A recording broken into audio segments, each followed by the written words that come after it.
देखिएगा, आप लोग पढ़े थे चालक गोलीय कोष। अगर ये चालक गोलीय कोष है, बात नहीं करेंगे, चालक गोलीय कोष है तो इसको जो भी आप आवेश देंगे समस्त धन आवेश इसके बाहरी सतह पर वितरित होगा। आप इस चालक के केंद्र से r दूरी पर बाहर किसी बिंदु पर वैद्युत क्षेत्र की तीव्रता निकाले थे। इस चालक गोलीय कोष की त्रिज्या कैपिटल R था। एक बार सतह पर निकाले थे और एक बार स्मॉल r दूरी पर इस चालक गोलीय कोष के अंदर वैद्युत क्षेत्र की तीव्रता निकाले थे। हम तीनों का मान लिख रहे हैं, ध्यान से सुनिएगा। पहला तो E आउट, आउट मतलब बाहर, 1/4 पाई एप्सिलॉन 0 चार्ज, इसको कितना दिया गया था Q, और डिस्टेंस सेंटर से r दूरी पर था बाहर, तो r का स्क्वायर लिखेंगे। जब सतह पर आ जाएंगे दूसरा पॉइंट लिखते हैं E सरफेस, सतह पर आएंगे तब 1/4 पाई एप्सिलॉन 0 और Q बाई, इस पॉइंट को खींच करके जब यहां तक लेके आएंगे तो ये वाला डिस्टेंस इसकी त्रिज्या के बराबर होगा, यानी कि कैपिटल R का स्क्वायर होगा। और तीसरा पॉइंट लिखे थे E इन, अंदर वैद्युत क्षेत्र की तीव्रता 0, ठीक ना। हम यहाँ वैद्युत क्षेत्र की तीव्रता E और वर्सेज जो स्मॉल r था, इन दोनों के बीच में ग्राफ बनाएंगे। ग्राफ वैद्युत क्षेत्र की तीव्रता E और जो दूरी था r, इसके बीच में हम ग्राफ बनाएंगे। ध्यान से सुनिएगा, ये y अक्ष है, ये x अक्ष होता है, ये मूल बिंदु है 0,0। y अक्ष पर हम वैद्युत क्षेत्र की तीव्रता लेते हैं और x अक्ष पर हम डिस्टेंस स्मॉल r लेते हैं। तो ध्यान से देखिएगा, जब यहां रहेंगे, आप ग्राफ बना रहे हैं, बहुत ध्यान से देखिएगा, बहुत इंपॉर्टेंट है। यहां कहता है कि E भी 0 है और मतलब R भी 0 है। E 0 और R 0 कहां दिखाई देगा आपको? सेंटर पे। वेरी गुड, सेंटर पे। ये डिस्टेंस इतना कम हो जाएगा, कम हो जाएगा, सेंटर पर पहुंचते ही त्रिज्या का मान क्या हो जाएगा। और सेंटर कहां है? गोले के अंदर है, तो गोले के अंदर तो वैद्युत क्षेत्र की तीव्रता क्या होती है? 0 होती है। यानी कि केंद्र पर E का भी मान 0 है और R का भी मान 0 है। यानी कि ग्राफ जो स्टार्ट होगा वो मूल बिंदु से स्टार्ट होगा। और ध्यान से देखिएगा, आप केंद्र से धीरे धीरे डिस्टेंस को बढ़ाते जाइए, यानी कि स्मॉल r के मान को धीरे धीरे बढ़ाते जाइए, बढ़ाते जाइए, बढ़ाते जाइए। जैसे सरफेस पे आएंगे तब वैद्युत क्षेत्र की तीव्रता का मान होगा, लेकिन सरफेस से तनको अंदर रहेंगे तो वैद्युत क्षेत्र की तीव्रता क्या रहेगी? 0 रहेगी। अब ध्यान से देखिएगा, वैद्युत क्षेत्र की तीव्रता 0 है। कहां तक 0 है? जैसे ही स्मॉल r की वैल्यू किसके बराबर होगी? कैपिटल R के बराबर। यहां तक देखिए, आपको पता है x अक्ष पर y की वैल्यू क्या होती है और y अक्ष पर x की वैल्यू 0 होती है। मतलब ये हुआ कि x अक्ष पर y की वैल्यू 0, यानी कि x अक्ष पर वैद्युत क्षेत्र की तीव्रता का मान 0 है। वैद्युत क्षेत्र की तीव्रता 0 है। धीरे धीरे यहां से आप बढ़ेंगे, 0 है, 0 है, 0 है, 0 है, और बढ़ते बढ़ते जैसे सतह पर आप पहुंचेंगे वैद्युत क्षेत्र की तीव्रता का मान कुछ होगा, यानी कि अब वैद्युत क्षेत्र की तीव्रता 0 रह जाएगी क्या? नहीं, कुछ होगा तो तुरंत ये ग्राफ क्या हो जाएगा? ऊपर उठेगा। ठीक, स्मॉल r की वैल्यू जैसे कैपिटल R के बराबर होगी, आप तुरंत सतह पर पहुंच जाएंगे और सतह पर वैल्यू कितनी हो जाएगी? ये वाली वैल्यू हो जाएगी। यानी कि इसको आप यहां लेके आएंगे तो इस पॉइंट पर वैद्युत क्षेत्र की तीव्रता का मान इसके बराबर होगा। ठीक है, और जैसे ही आप r से, यानी कि कैपिटल R से मान को और बढ़ाएंगे, जब स्मॉल r की वैल्यू कैपिटल R से आप और बढ़ाएंगे, धीरे धीरे आप कहां जाने लगेंगे? बाहर जाने लगेंगे। और बाहर जाएंगे तो बाहर के लिए ये वाला फार्मूला लागू होगा। और ध्यान से सुनिएगा, इस चालक गोलीय कोष को दिया गया आवेश चेंज नहीं किया जा रहा है। 1/4 पाई एप्सिलॉन 0 पहले से कांस्टेंट होता है, यानी कि बाहर वैद्युत क्षेत्र की जो तीव्रता होगी E आउट, वो प्रोपोर्शनल हो जाएगा 1/r²। ठीक है, और जैसे ही आप प्रोपोर्शनलिटी का साइन हटाएंगे, अनुक्रमानुपाती का चिन्ह हटाएंगे, नियतांक में 1/4 पाई एप्सिलॉन 0 और Q को क्या करेंगे? एक साथ जोड़ लेंगे। तो 1/4 पाई एप्सिलॉन 0 पहले से कांस्टेंट था। चालक को दिया गया आवेश एक बार Q दे दिया गया है तो Q ही रहेगा, उसको घटाएंगे बढ़ाएंगे थोड़ी ना, वो भी फिक्स है। आप घटा बढ़ा किसको रहे थे? केवल डिस्टेंस को। यानी कि जैसे जैसे आप इससे दूर होकर के जाएंगे तो आपको पता है व्युत्क्रमानुपाती क्रमानुपाती है, R का मान बढ़ेगा तो वैद्युत क्षेत्र की तीव्रता क्या होगी? घटेगी। यानी कि जैसे जैसे आप स्मॉल आर की वैल्यू को बढ़ाएंगे ई का मान क्या होगा, घटेगा, कम होगा। तो ये इस प्रकार से कम होगा। और सुनिएगा, आर के मान को बढ़ाते बढ़ाते बहुत बढ़ा दीजिए, एक्स अक्ष पर आर के मान को क्या कर दीजिए, इनफाइनाइट कर दीजिए। इनफाइनाइट रखेंगे तो आपको पता है ई प्रोपोर्शनल 1/r है, ई प्रोपोर्शनल क्या हो जाएगा 1/r की जगह इनफाइनाइट डिस्टेंस बहुत अधिक, यानी कि इस चालक गोलीय कोष से अनंत दूरी पर जाएंगे तो वैद्युत क्षेत्र की तीव्रता क्या होगी। तो आर का मान जब आप इनफाइनाइट रखेंगे तो 1/इनफाइनाइट का मान क्या हो जाता है, 0 हो जाता है, यानी कि अनंत पर वैद्युत क्षेत्र की तीव्रता क्या हो जाएगी, 0। ये ग्राफ बता रहा है दो पैरेलल लाइन कहां आपस में टच करती हैं, अनंत पर। और जैसे ही अनंत पर जाकर के टच करेगा तो दूरी अनंत हो जाएगी और टच करते ही एक्स अक्ष पर ई की वैल्यू क्या हो जाएगी, 0 हो जाएगी। यानी कि ये हो गया ग्राफ। तो बोले तो यहाँ ये ई प्रोपोर्शनल 1/r² के रूल का पालन कर रहा था, जिसको हम आयतीय अतिपरवलय कहते हैं। और यहां से लेकर के यहां तक कहां था, ये सरफेस के अंदर था और अंदर तक वैद्युत क्षेत्र की तीव्रता क्या थी, 0 थी। तो देखिए ये 0 था और जैसे ही आप सतह पर पहुंचेंगे स्मॉल आर की वैल्यू कैपिटल आर के बराबर होगी, तुरंत वैद्युत क्षेत्र की तीव्रता होगी और उसका मान ये होगा। और हमको लग रहा है कि सबसे अधिक मान उसके सतह पर ही होगा। और जैसे जैसे आप उससे सतह से दूर जाने लगेंगे फिर आर का मान बढ़ने लगेगा, तो वैद्युत क्षेत्र की तीव्रता धीरे धीरे अब यहीं से क्या हो गया है, यही मैक्सिमम था और इसी से फिर क्या होने लगा है, डाउन होने लगा है, नीचे आने लगा है। और आर के मान को अगर आप इनफाइनाइट तक लेके जाएंगे तो वैद्युत क्षेत्र की तीव्रता इनफाइनाइट पर क्या हो जाएगी, 0 हो जाएगी। ये था ग्राफ, ठीक ना। चालक के लिए पढ़ लिए थे, आज अचालक के लिए पढ़ के इस चैप्टर को फाइनल करते हैं। लिखते हैं हेडिंग, अचालक गोलीय कोष के कारण, बात न करें, अचालक गोलीय कोष के कारण वैद्युत क्षेत्र की तीव्रता, वैद्युत क्षेत्र की तीव्रता पहला नंबर निकालेंगे गोलीय कोष के बाहर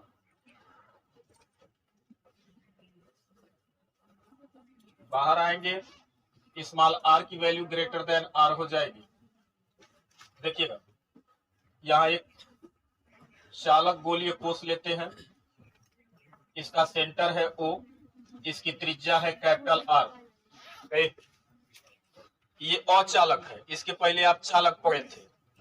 अचालकों को दिया गया समस्त धन आवेश उसके अंदर वितरित होगा बाहरी सतह पे अंदर, तो ये एक समान धन आवेश से ये भर जाएगा। क्यों, क्योंकि ये अचालक गोलीय कोष है और हमें इसके बाहर, इसके सतह पर और इसके अंदर तीन बिंदुओं पर वैद्युत क्षेत्र की तीव्रता ज्ञात करनी है। बोर्ड पर देखिए, इसकी त्रिज्या r है और ये टोटल q आवेश से आवेशित है। क्या ये इनफाइनाइट था क्या, नहीं, ये परिमित लंबाई का, परिमित आयतन का ये गोला है, इसका आयतन परिमित है, अपरिमित नहीं है। तो इसको कितना आवेश देंगे वो हमें पता रहेगा। मान लीजिए इसको q आवेश दिए है और इस गोले के आयतन में अंदर q आवेश भरा हुआ है। हमें इससे बाहर r दूरी पर कोई पॉइंट है P, इस पर हमें वैद्युत क्षेत्र की तीव्रता ज्ञात करनी, इस पॉइंट पर r दूरी पर। तो ध्यान से सुनिएगा, जैसे आप चालक गोलीय कोष के लिए निकाले थे तो बाहर निकालने के लिए आप एक काल्पनिक गॉसियन पृष्ठ की कल्पना किए थे, यानी कि इसी फुटबॉल को जूम करके कहां तक बढ़ाएंगे, जिस पॉइंट पर हमें वैद्युत क्षेत्र की तीव्रता ज्ञात करनी है वहां तक इसको जूम करके बढ़ाएंगे तो एक दूसरा गोला बनेगा।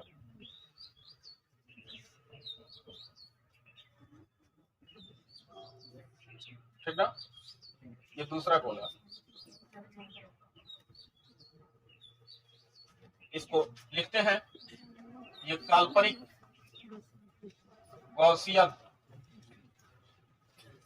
गॉसियन पृष्ठ है। अभी जैसे आप जो डेरिवेशन आप चालक गोलीय कोष के लिए किए थे, सेम डेरिवेशन इसके लिए भी होगा। और ध्यान से सुनिएगा, अगर ये धन आवेश है और ये धन आवेश से भरा हुआ है तो धन आवेश से वैद्युत बल रेखाएं क्या होती हैं, बाहर निकलती हैं। ये वैद्युत बल रेखाएं बाहर निकलेंगी तो इस बाहरी वाले पृष्ठ को ये पार करके बाहर निकलेगी और जब पार करके बाहर निकलेगी तो उसे आप वैद्युत बल रेखा कहेंगे कि वैद्युत फ्लक्स कहेंगे, वैद्युत फ्लक्स कहेंगे। वेरी, तो हम वैद्युत फ्लक्स निकालेंगे। तो हम आपको बताए थे एकदम सेम डेरिवेशन है यहाँ एक फुटबॉल है और उस फुटबॉल पर आप एक छोटा सा क्षेत्रफल, बहुत छोटा सा क्षेत्रफल लेंगे हम थोड़े समय के लिए एक क्षेत्रफल लेते हैं और इस क्षेत्रफल का नाम रखते हैं डीए। और इस क्षेत्रफल का क्षेत्रफल सदिश लिखेंगे तो इसके अभिलंबवत आप एक रेखा खींचेंगे तो वही उसका क्षेत्रफल सदिश वेक्टर डीए। मतलब हम बताए कि अगर यहाँ खूब बड़ा सा एक फुटबॉल है, खूब बड़ा सा, एक कल्पना कीजिए कि यहाँ एक खूब बड़ा सा फुटबॉल है और उस पर एक आप छोटा सा आप एक क्षेत्रफल लेंगे, तो उस बड़े पृष्ठ पर जब आप एक छोटा सा क्षेत्रफल लेंगे तो छोटा सा क्षेत्रफल एक छोटा समतल दिखाई देगा, ठीक। और उस समतल के अभिलंबवत जब आप रेखा खींचेंगे तो वही उसके क्षेत्रफल सदिश को प्रदर्शित करेगा। तो अभी तो मान लीजिए अभी यहाँ कल्पना कर रहे हैं कि आप यहाँ एक गोला है, तो कोई जरूरी नहीं है कि आप ऊपर ही एक छोटा सा क्षेत्रफल लेंगे। अगर यहाँ गोला है तो आप इस साइड में, इस सतह पर भी आप एक छोटा सा क्षेत्रफल लेंगे, तो वहां जब छोटा सा क्षेत्रफल लेंगे तो वो एक समतल दिखाई देगा और उसके अभिलंबवत आप रेखा खींचेंगे तो वही उसका क्षेत्रफल सदिश होगा। किसी भी समतल के अभिलंबवत खींची गई रेखा ही उसका क्षेत्रफल सदिश होता है, ये आपको बताया गया है। अच्छा, धन आवेश है तो धन आवेश के कारण वैद्युत क्षेत्र की तीव्रता की दिशा उससे दूर होगी, ये वेक्टर ई है।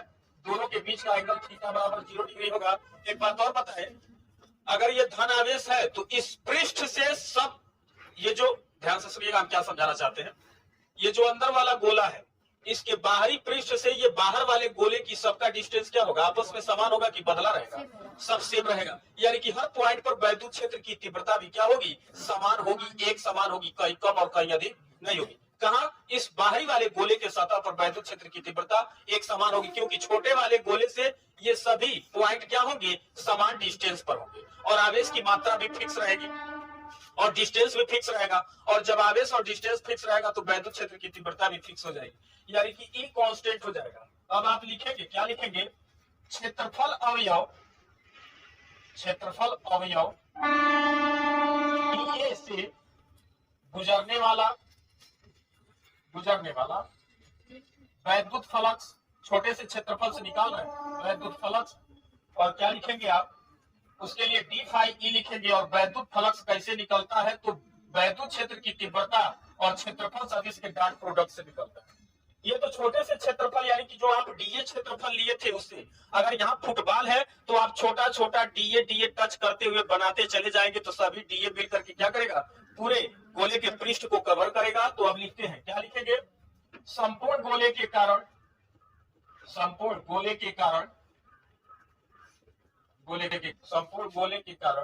वैद्युत फ्लक्स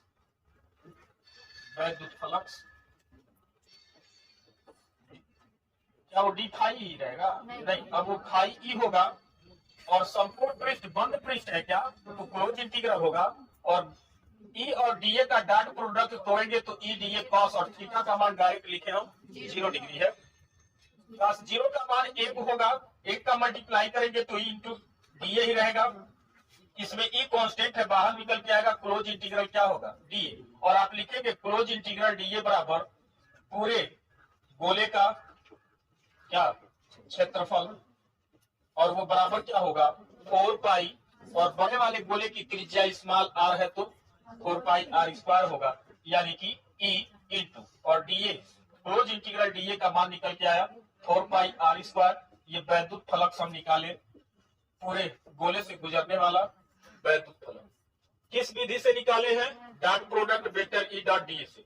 दूसरा नंबर आप जानते हैं गॉस के प्रमेय से लिखेंगे, गॉस के प्रमेय से वैद्युत फ्लक्स फाई ई बराबर, इस बंद पृष्ठ के अंदर टोटल कितना आवेश है, क्यू, तो उस आवेश का 1/ε0 गुना या क्यू में ε0 का भाग करेंगे तो ये वैद्युत फ्लक्स निकलेगा। ये इक्वेशन नंबर 2।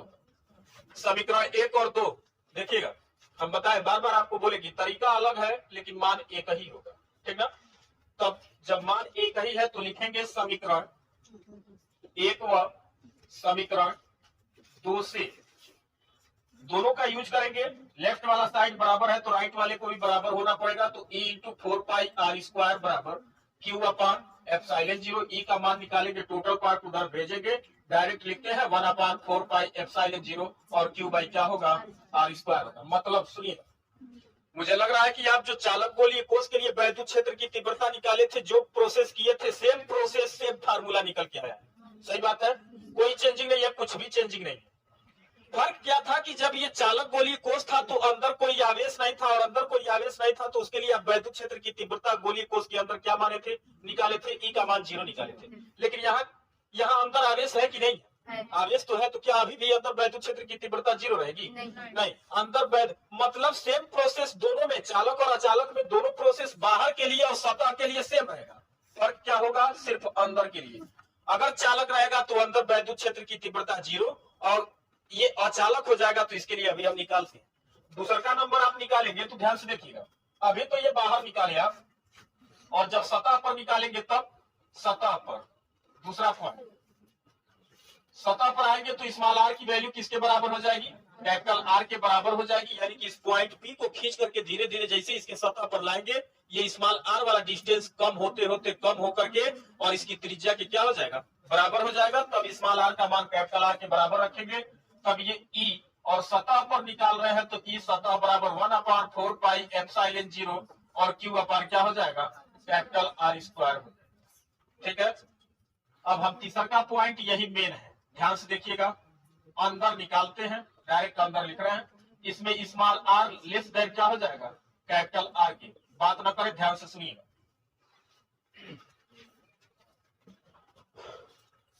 मैं मानता हूं कि इस पॉइंट को आप इस पॉइंट को यहां खींच के लेके आइए, मतलब अंदर कहीं भी लेके आइए, इस जगह पे लेके आइए, और जहां पे लेके आए हैं अंदर, इसके सेंटर से मैं मान लेता हूं अभी भी ये डिस्टेंस कितना है?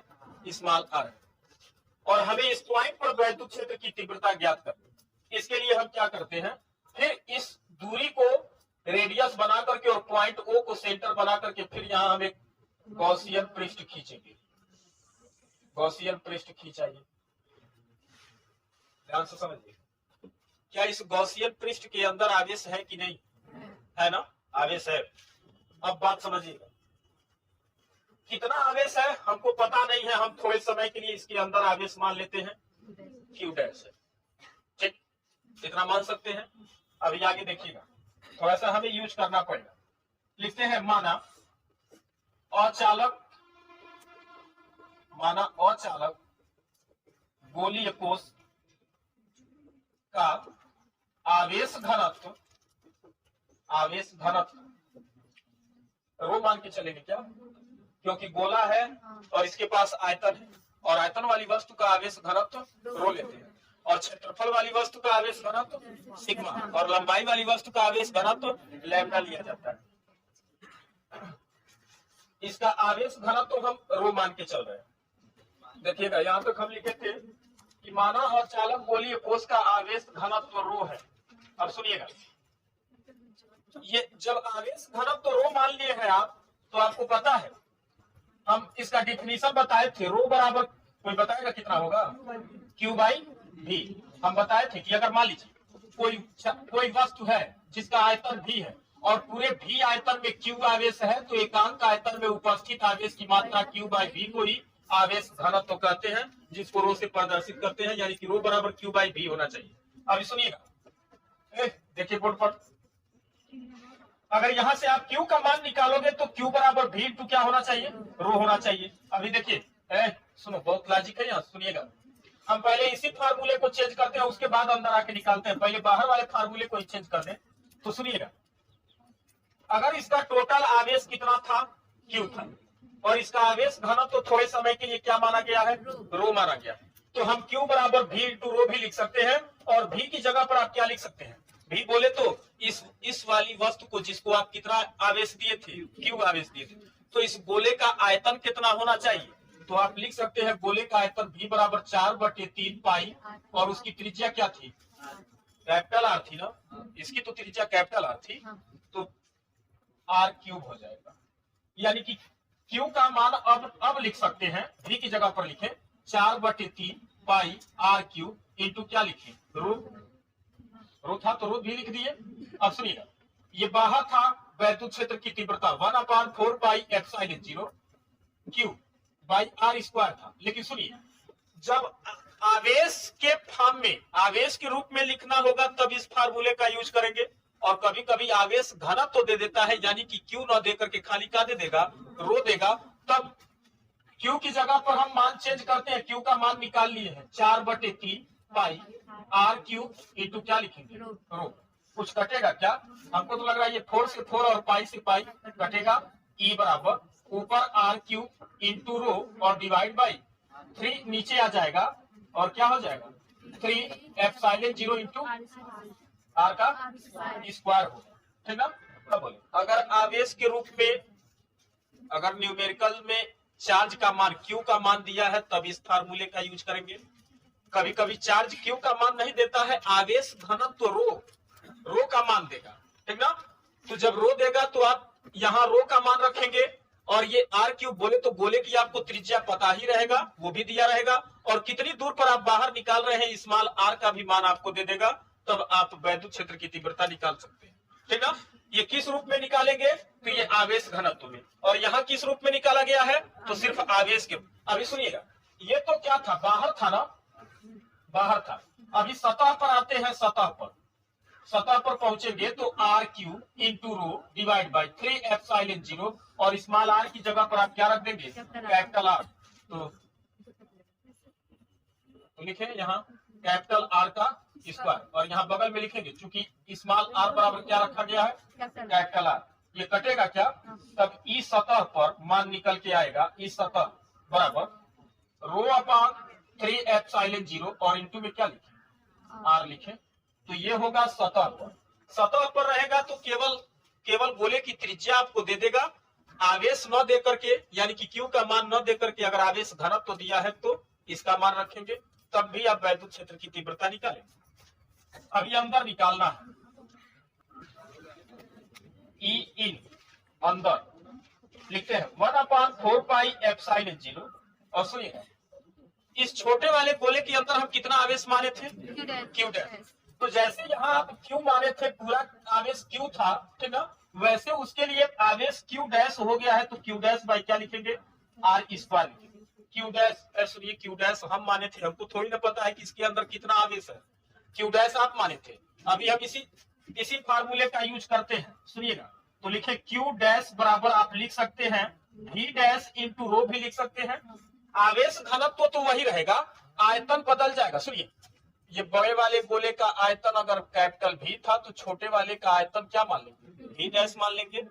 टोटल बड़े वाले गोले के अंदर क्यू आवेश था, छोटे वाले गोले के अंदर हम मान लिए हैं क्यू डैश आवेश है। तो सुनिएगा, जब बड़े वाले गोले की बात किए हैं चार्ज क्यू बराबर, तो बड़े वाले गोले का आयतन लिए है इंटू आवेश घनत्व लिए। जब छोटे वाले गोले की बात करेंगे तो छोटे वाले गोले के लिए आवेश क्यू डैश है, तो यहाँ छोटे वाले गोले का आयतन, जैसे यहाँ बड़े वाले के लिए क्यू लिखे थे और आयतन भी लिखे थे, वैसे छोटे वाले के लिए जब क्यू डैश लिखेंगे तो उसका आयतन क्या माना गया है वी डैश है, तो वी डैश और रो तो वही रहेगा।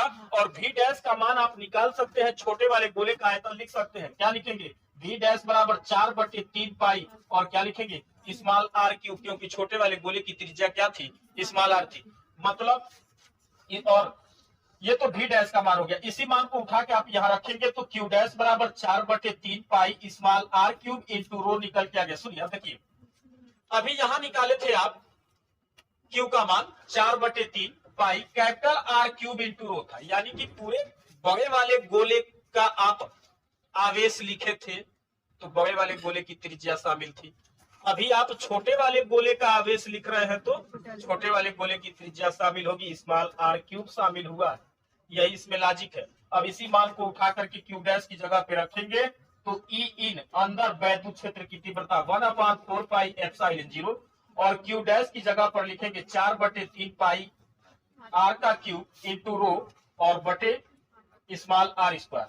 ये 4 पाई से 4 पाई कटेगा, आर क्यूब से और आर स्क्वायर दोनों आपस में कटेंगे।